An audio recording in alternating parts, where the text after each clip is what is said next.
Hello, everybody. I am SS the Showstopper, and I'm over on the Devil Advocate channel. Today is the 20th of May 2023. I do hope that you all are in good spirit and doing well because that's the most important feeling for anyone to grasp rather than tangibles and physical acquirements. A great feeling, being good spirit, is the most important feeling anyone can have. Remember, I said that I'm on a journey where I'm trying to get to a better me, and a part of my course is psychology, and I've been doing, my field studies and stuff like that, and trying to make files so I can best apply my knowledge to the public and see how well I can assist others that are going through real things in life. There's something that is floating around on social media where everybody is in an upset with the government salary increase that was reported by the Minister of Finance, Dr. Nigel Clark. And so far, all over social media, there's been an upheave. People are attacking the government, people are attacking the Prime Minister because of the salary increase and stuff like that. And I want Jamaican people to understand carefully that Jamaica is in a competitive market. Jamaica is in a competitive market, and in that competitive market, you have to paint a picture of you being ahead or doing well or even doing better than other nations, because we're in competition with other nations for many things, many things, many things. And we want the resources to generate funds. And because we want the resources to generate funds, we have to paint a bright picture, a pretty picture to the rest of the world that Jamaica is actually doing better than other nations that Jamaica is in competition with. See, it's easy to be on the outside and criticize and attack and mar or taint people, our government to be exact. But when you're in the inside and you're seeing the bigger picture ahead, it's something completely different. Remember that there are also trade agreements that the government, previous government, have signed with other nations that put some limitations somewhat on Jamaica. So any government that come in after can't just say, okay, I'm going to do this because the mass of the people said this, and it's what's going to work, and ignore all the agreements that signed. Jamaica can get itself in serious trouble. And that's some problems people are talking about. We're one step away from being beside 80. Okay, yeah, get up and do as you please and ignore all the trade agreements that were signed by previous government and with other nations and other foreign bodies. And that's exactly what's going to happen. We're going to be 80 101 or 82.0. You understand? So everything rolls off the tongue easily when you're on the outside looking in. But when you're on the inside and you see what is in front of you or what's actually in front of you, then it's a whole different ball game.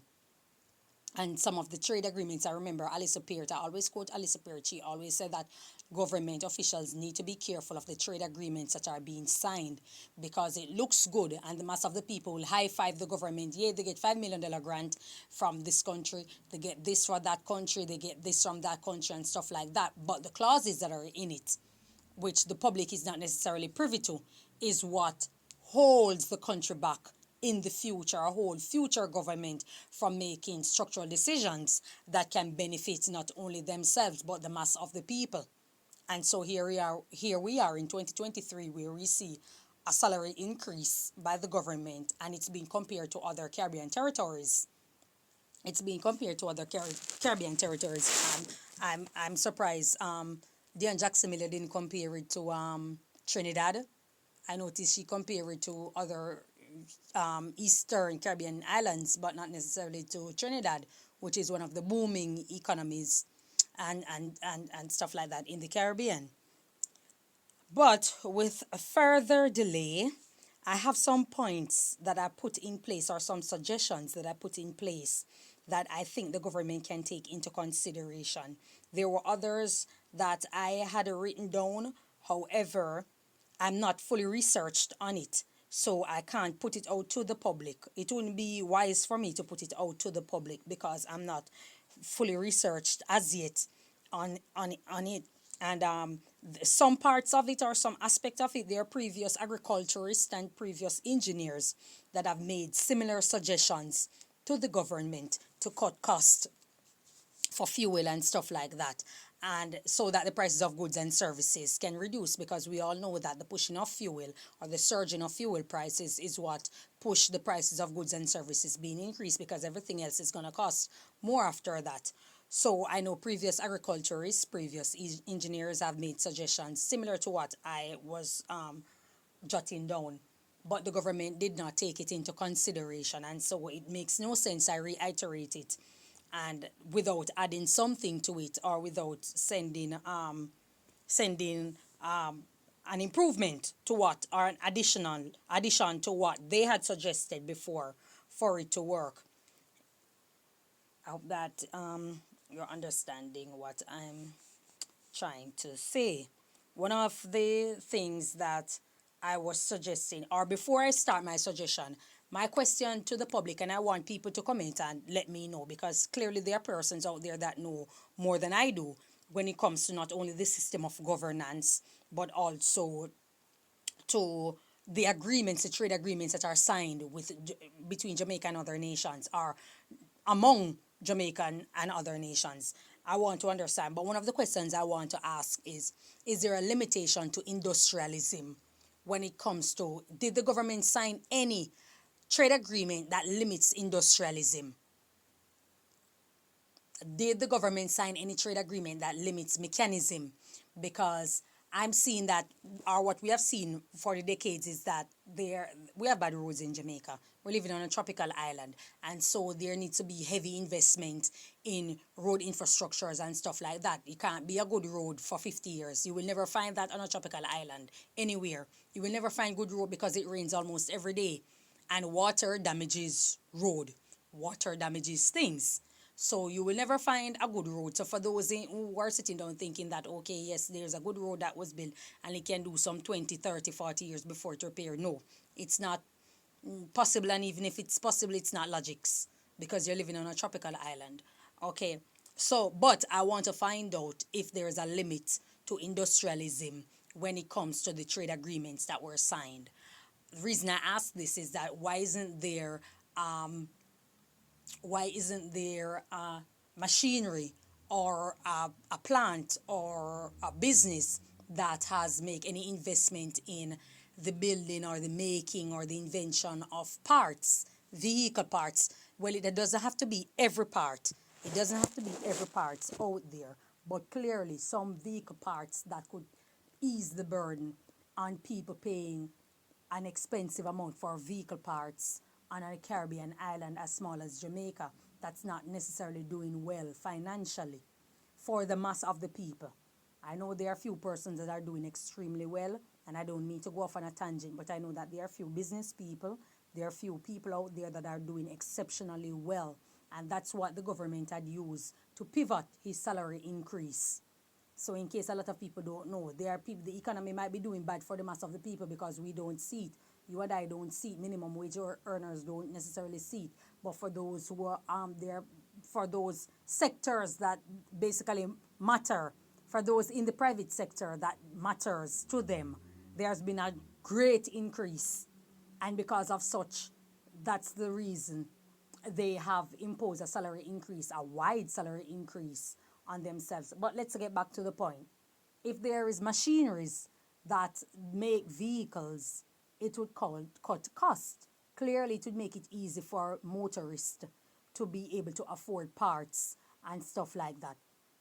So I'm just trying to find out if there's a limitation to industrialism in Jamaica.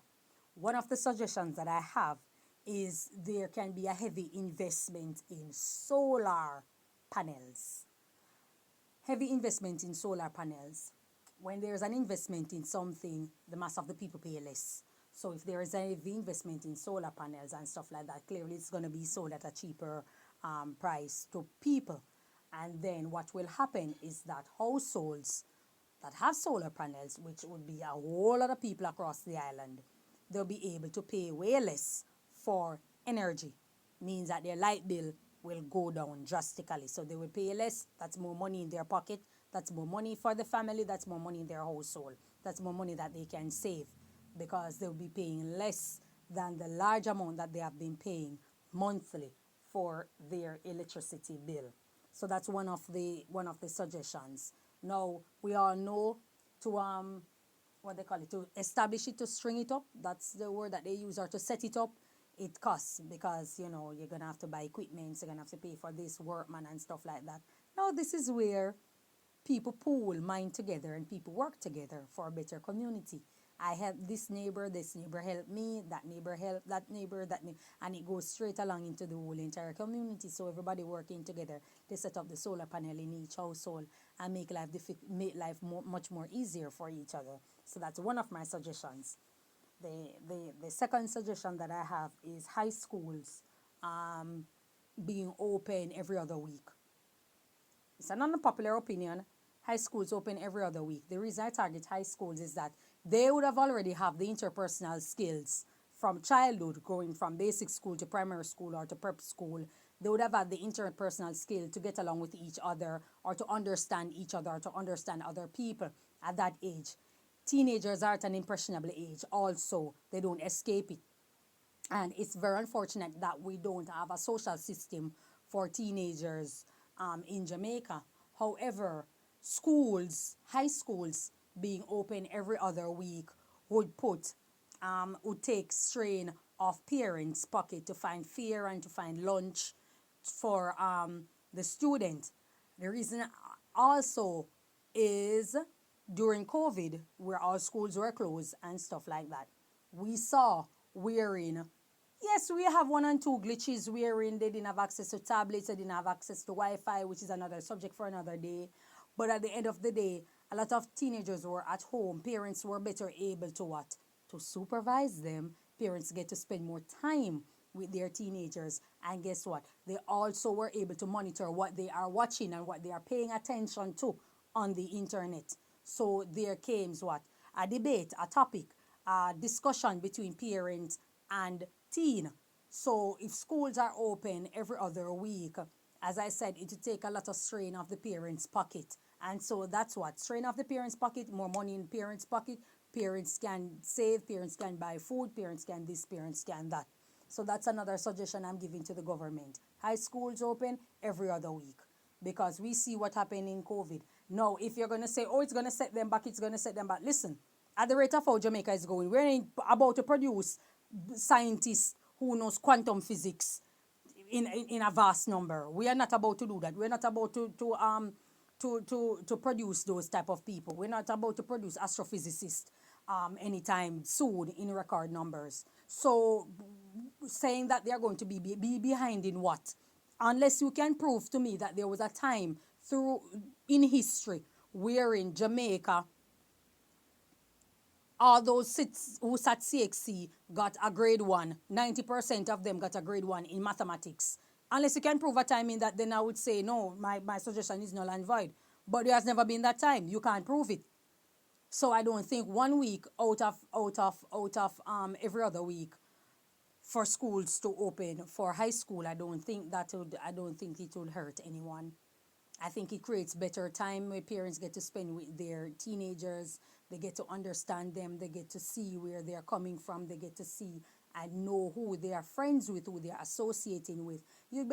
Everybody's able to monitor their teen much better and create an interpersonal skill between parent and teen. So I think that's also a suggestion. So see, all my suggestions are benefiting two people at the same time. It's benefiting the pocket of parents, it's benefiting the masses, benefiting the government, because it's less cost on the government pocket also. I'm thinking of something else.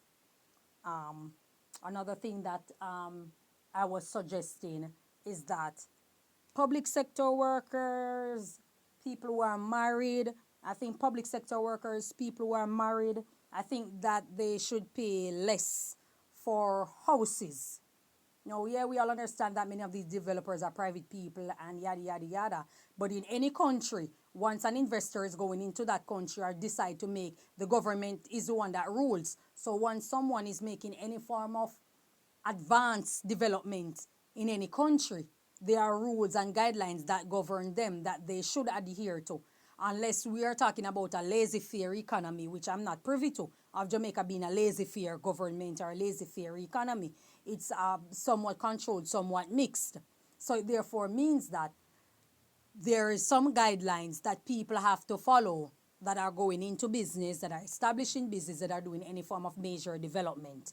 So I'm putting it to the government that people who are public sector workers, in particular those who work in health risk and life risk departments, such as garbage collectors, such as doctors, such as nurses, firefighters, and police officers, I think that these people should pay way less. Or we can introduce somewhat of a feudalism where people who don't pay taxes for 20 years on their land, it automatically goes over to one of those people. It automatically goes over to one of those people.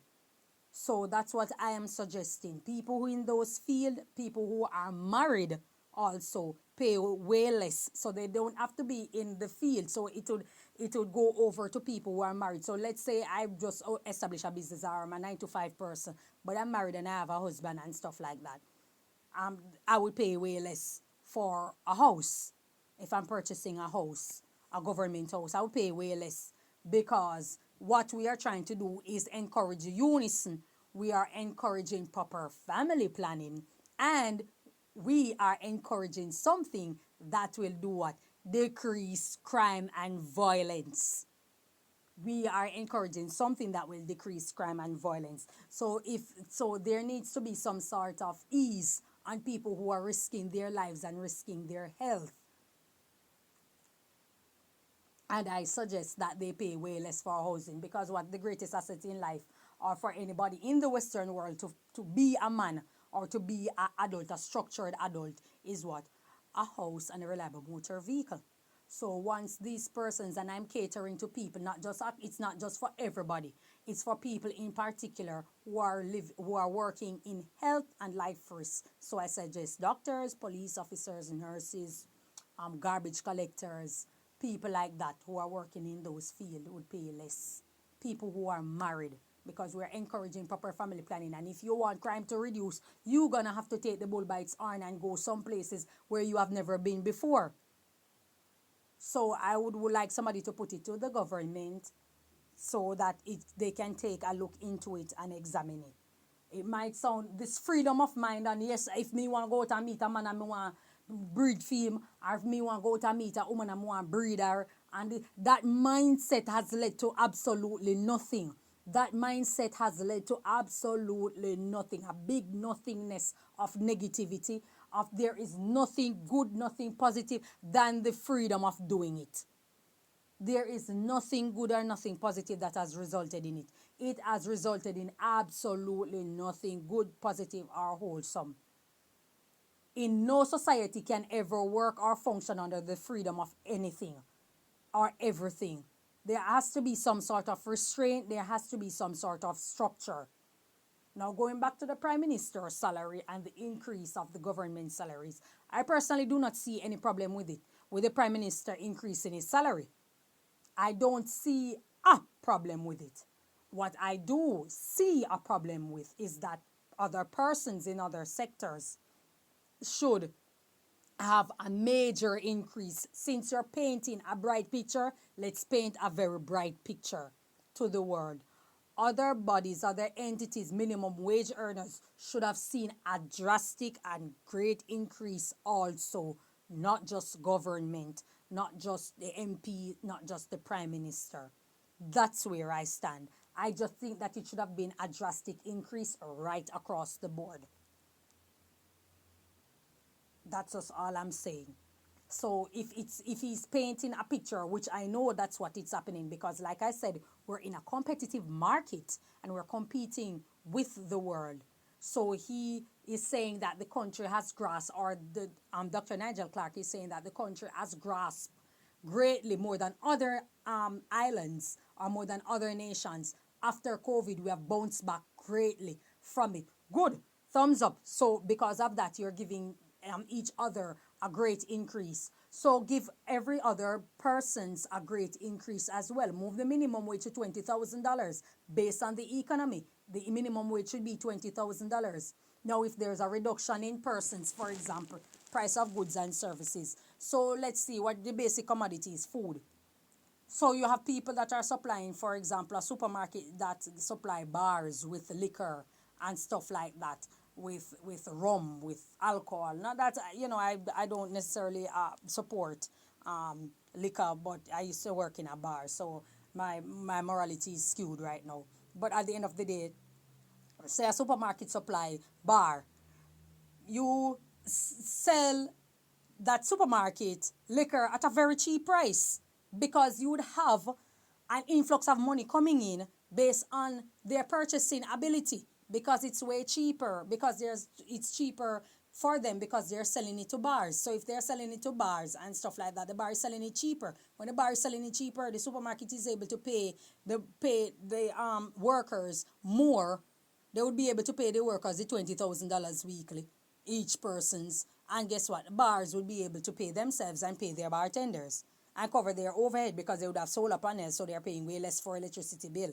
If they're even paying any, maybe the service charge, probably they would be paying. And now they have money to pay the staff. Staff going home, staff pay way less for electricity bill, just the same because they are what? Using solar panel. So you see how everything intertwine? Everything intertwine. You understand me? So goods and services, for example, a supermarket supplying a small corner shop. A corner shop is registered. So the corner shop pay tax or whatever the case may be.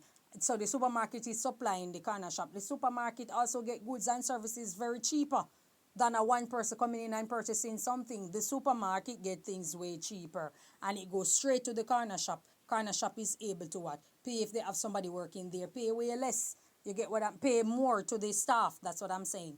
You understand me? So everything intertwined. At some point, I know that it's a capitalist country and I get that. And what I want to put to Jamaican people who are hunting for this morality is that in capitalism, there is little to no morality. So if you're looking at people to use conscience, if you're looking at people to be considerate, you're really not going to find that. And we are not living, unfortunately, Jamaican people are not known for being considerate of each other. Jamaican people are not known for being kind. So I find it very strange also that they're putting this heavy burden on the government to use conscience to say that, okay, he's up above, so he should be conscientious, he should be considerate. But I'm down here. I don't need to be considerate to my fellow man. I don't need to respect his life. I don't need to respect what he's going through. I don't need to respect his position. But the government who is above me need to respect mine. That's how Jamaican people think. And it's madness. You understand me? Now, these are the suggestions that I put in place, and I think it can work if we take it into consideration. I think it can work if the government, I should say, take it into consideration. You understand me? To ease the burden of the business community and ease the burden of homes. You understand me? So that people can save, people can have money. I think that's a strategy that can put in place. And I need somebody to answer the question. If any of the trade agreements that Jamaica has signed with any foreign entity, does it limit industrialism? You understand? Because there needs to be some sort of ease.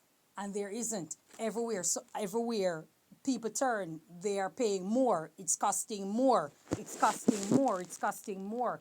Yeah, you find one and two people who can party every week, but guess what? They are usually in illegal activities. These are people that are in illegal activity. There's nobody that's earning that amount of money to get up and party every other week, and using their hard-earned money to do it. Unless that's a crazy person.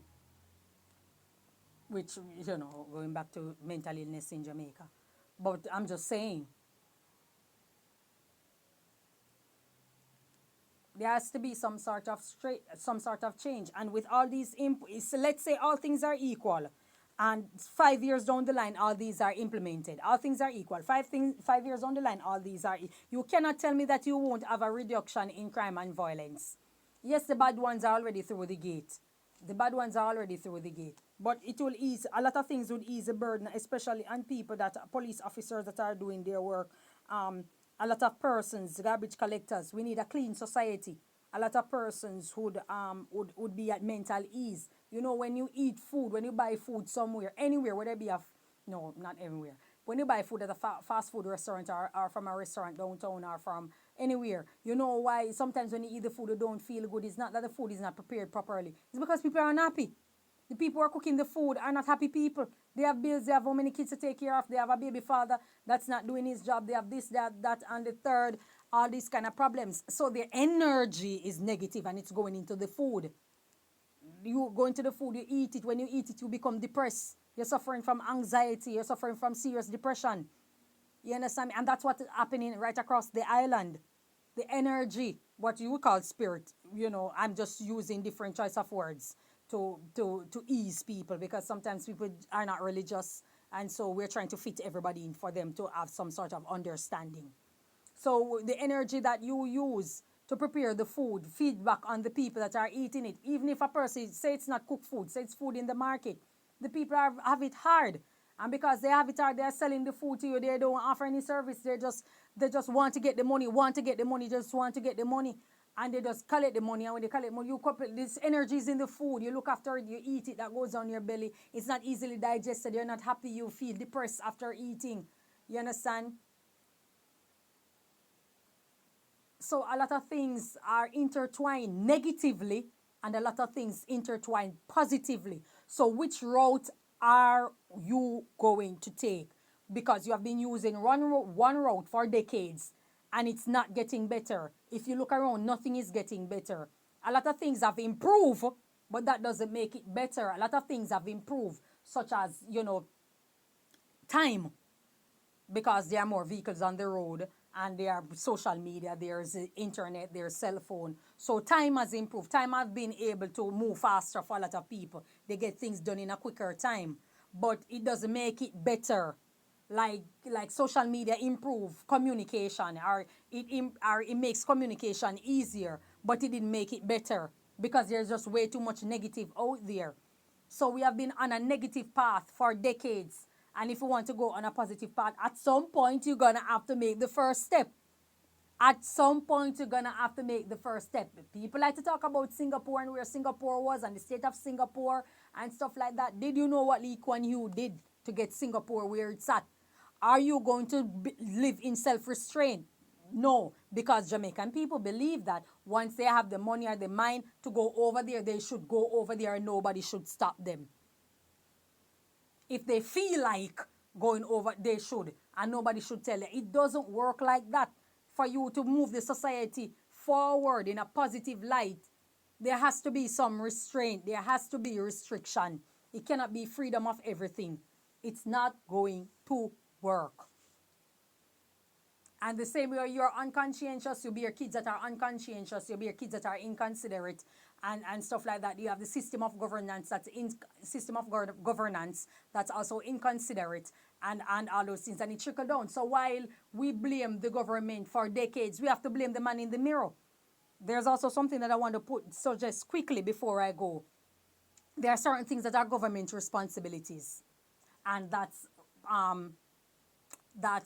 building, facilitating and maintenance of the infrastructure in the country, such as light and power, road repairs, buildings and all these kind of things, painting and, to keep the aesthetics or to maintain the aesthetics of the country. Those are government job.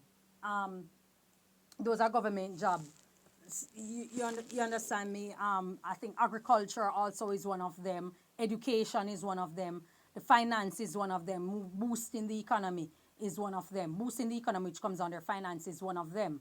Crime, why everybody's saying the government should go, government not doing anything. Crime is a collective effort. Crime is a collective effort between civilians and the government, because the government is not the one that's committing the crime. They can possibly be the one that's facilitating it. They can possibly be the one that is slack, that's not enforcing the laws in the country, but they are the ones that are committing the crimes in the country. It's civilians. So you have a moral responsibility. You have a responsibility, a social responsibility, just as the government. Those are collective efforts. Social structures are also collective effort between civilians and government. Social structures, I mean places that people can feel free, feel relaxed to express themselves avenues like libraries and stuff like that, interpersonal skills among each other. Those are collective effort. It's not the government. It can't be the government not doing anything. The government is doing something. You choose not to see it because what? You are accustomed to making an excuse to create a feel-good, to abscond responsibility from yourself that you have as a civilian towards the development of your country. Crime is a collective effort. So if you want the crime to decrease, I'm sorry, you're going to have to do something to help the government to decrease crime. And I'm not trying to hear about government is corrupt and this is corrupt. Okay, there's something that can be done to corruption also. It's not easy. Nothing in life is easy. Nothing in life is easy. Nothing in life is easy. There's no guarantee that you go in your car tomorrow, it's going to take you safely to work or to wherever you want to go and back. There's absolutely nothing that's guaranteeing you that when you go to your bed, you will wake up tomorrow. But guess what? You go to bed in faith, in what I call innate faith or natural faith. You go in your car with natural faith that you're going to get to your destination safely. And anything can happen, engine, bile giant, all these kind of things can happen. But you're not telling yourself that. So it's the same thing in moving forward in anything. You have to tell yourself that I'm going to get a positive outcome, or I have already accomplished a positive outcome. Crime solving is a collective effort. And if we implement the structures that I suggest, if we implement all of them, it can work and it will work. It's not going to work tomorrow, but it will work at some point in time. At some point in time, because especially the one that I have about public sector workers, especially the ones who work in health and life risk departments, and also people who are married, they pay way less for housing. That encourages people to marry. That encourages proper family planning. So you reduce crime. Because people like to say, oh, I raise my child well and I do this and I do, but that child got influenced by another child. The other child is from a home. The other child is from a home. We miss that part. Every child is from a home. Every child is from somewhere. So we want to cut down certain things in the country. Let's start with this. Unless somebody have better suggestions, I can't give suggestions to industrialism because I don't know what the trade agreement is between Jamaica and other nations. So it's very difficult for me to add to it. But I think these are some structures that can work to reduce costs. I think people who have businesses and stuff like that should pay way less. I think there should also be a limitation. There needs to be a limitation for the increase in goods and services for businesses. I think when, like, for example, you purchase anything and a business place is selling it back, or a supermarket or a store is selling it back, there needs to be a limitation on the increase. It can't be, like I said, unless it's a laissez-faire economy. Unless it's a laissez-faire economy, there's nothing I can do or say about it. But if it is not, and it's somewhat controlled, somewhat mixed, then there needs to be a limitation. You cannot have freedom for all. You can't buy something for $8 and want to sell it for $25 or $100. That's destroying the economy. It's destroying the economy. So those thinking that, okay, it's only scamming and it's only crime. No, a drastic increase in things when there's no limitation on it, and you just increase something with no structure or anything, it affects the economy also. It affects the economy deeply. And I think that's where the problem is. I think, like I said, I think my suggestion can work. If there's any more people can add to it. I'm not going to say long. I've been over 30 minutes. I'm sorry about that. If there's any other suggestions, I think that you people can make it. You can comment on it and let me know. And let's see if we can work together and see how best we can accomplish something, because we have to move forward. We can't live for ourselves and not for the generation, because that's what the generation before was doing, living for themselves. And because they were living for themselves, this is why you have so many young men outside willing to take up a gun, because a gang is a family. They're looking out for each other, head back, something that daddy didn't do, something an uncle didn't do, something a neighbor didn't do. A lot of them are sexually molested people too. They're not going to speak on it. But I know a lot of young men were sexually molested by men and women older than them. And because of such, They have a violent, vile mind, and you can't take it out of them. They are permanently damaged. They're not going to tell you, but I know, because there were some who were open enough to come and say it, that yes, they were molested, they this, that, father, uncle, all these kind of things. People don't